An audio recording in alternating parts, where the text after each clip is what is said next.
bienvenue à votre nouvelle vidéo dans le cadre de mon facilitateur mathématique. Nous allons en classe de 3e dans les activités numériques. Et nous allons montrer comment utiliser les règles de priorité dans une suite de calculs. Nous avons les parenthèses, nous avons la division, la division et la soustraction.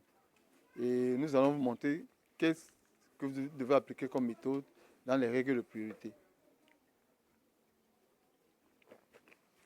Allons au tableau pour voir ce qui nous a été donné.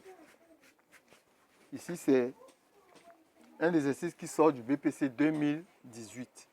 Donc ça, c'est le BPC 2018. On donne A égale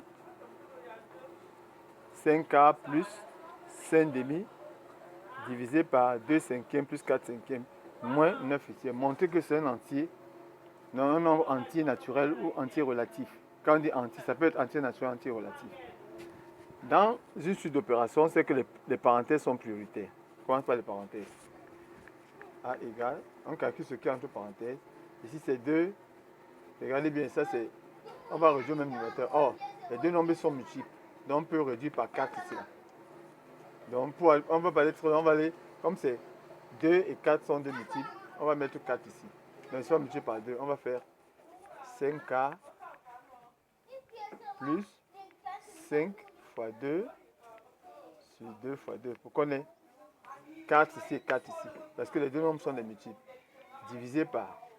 Ces deux nombres ont le même dénominateur. Donc on ne peut pas les réduire. On conserve le dénominateur. On fait 2 plus 4 sur 5. Moins 9 huitièmes.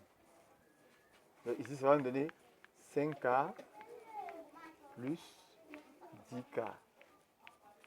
Divisé par 6 cinquièmes moins 9. Donc ici, ça va nous donner 5 plus 10 sur 4. Divisé par 6 cinquièmes moins 9 huitièmes. Ça donne donc ici 15 quarts. Divisé par 6 cinquièmes moins 9 sur 8. Or, dans une suite d'opérations, c'est que la division est prioritaire sur la soustraction. Par exemple, la division se transforme en multiplication. Donc, pour diviser une fraction par une autre, on va multiplier la première par l'inverse de la deuxième.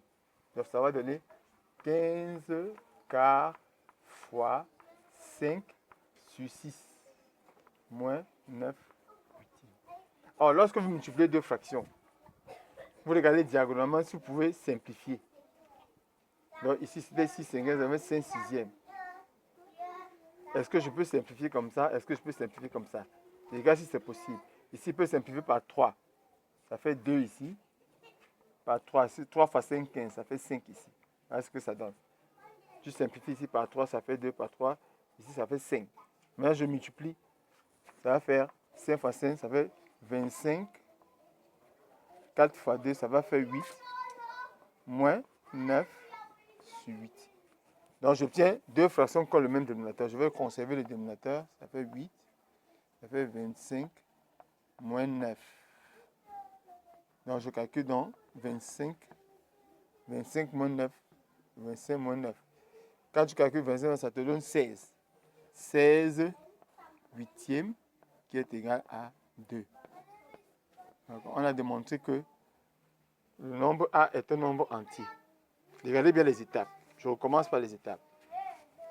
Dans une suite d'opérations, les parenthèses sont prioritaires. Je vais commencer par les parenthèses. Or, je ne voulais pas multiplier comme ça parce que je sais que ces deux nombres sont des multiples.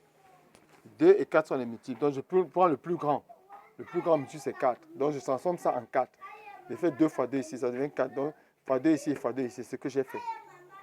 Ces deux fractions ont le même dénominateur. Donc, je n'ai qu'à conserver le dénominateur. Et quand j'ai calculé, je suis arrivé, ça m'a donné 15 quarts divisé par 6 cinquièmes. Or, pour diviser une fraction par une autre, on multiplie la première par l'inverse de la seconde.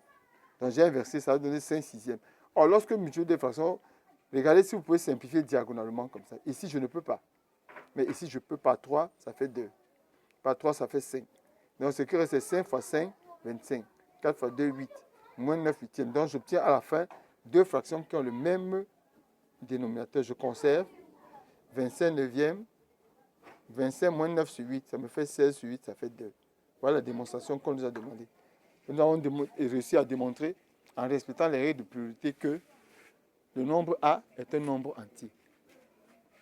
Merci parce que nous sommes sûrs que vous nous suivez et que vous voulez appliquer ce qu'on vous enseigne à l'école. Les règles de priorité sont importantes dans les calculs des fractions, multiplication, division, soustraction. N'oubliez pas de vous abonner à la page YouTube, mon facilitateur mathématique, de liker, de commenter et de partager. Merci et nous savons que vous serez toujours là pour la prochaine vidéo.